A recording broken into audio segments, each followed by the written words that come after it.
দুঃখে যাদের জীবন গড়া তাদের আবার দুঃখ কি, কিন্তু এর উপরেই আবার যদি দুঃখ আপনার চেপে বসে তাহলে ওই দুঃখের কোনো আর সীমা থাকে না। কারণ প্রবাসীদের কষ্ট সবসময় একটু বেশি হয়ে থাকে। কারণ আপনি যদি দেখেন সেটা ফ্যামিলির দিক থেকে হোক, বিদেশি দিক থেকে হোক, যে দিক থেকে হোক। কিন্তু আমরা আরেকটা এরকম নিউজ শুনে যেটা আমরা খুবই ব্যথিত হয়েছি, সেটা হচ্ছে গতকালকে নোয়াখালীতে একটি আপনার মালয়েশিয়া প্রবাসী যে ভাইয়ের বাস, বিশেষ করে মাইক্রোবাস, সেটা অ্যাক্সিডেন্ট করে জায়গাতে প্রায় 7-8 জন লোক মারা গেছেন।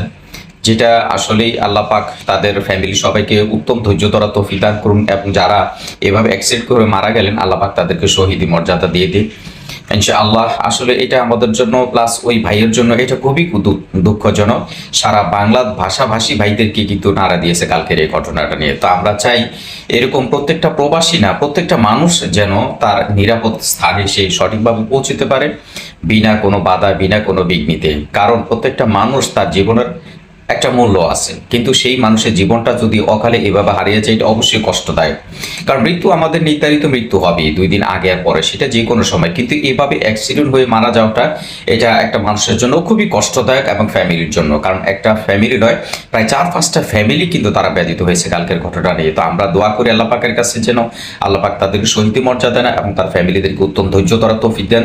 এবং বিশেষ করে যারা প্রবাসীরা আছেন, যারা বাংলাদেশের ভাষাভাষী মানুষ যারা আছে এখানে আসে না কেন, দ্বিতীয়বার এই ধরনের কোনো ঘটনা যেন পুনরাবৃত্তি না হয়। যে জন্য হয়েছিল, ড্রাইভারের মিস্টেকের কারণে হোক, যে কোনো কারণে হোক, এরকম ঘটনা আমরা দেখতে চাই না। আল্লাহ পাক প্রত্যেকটা ফ্যামিলিকে হেফাজত করুন এবং সবাইকে ভালো রাখুন, সুস্থ রাখুন।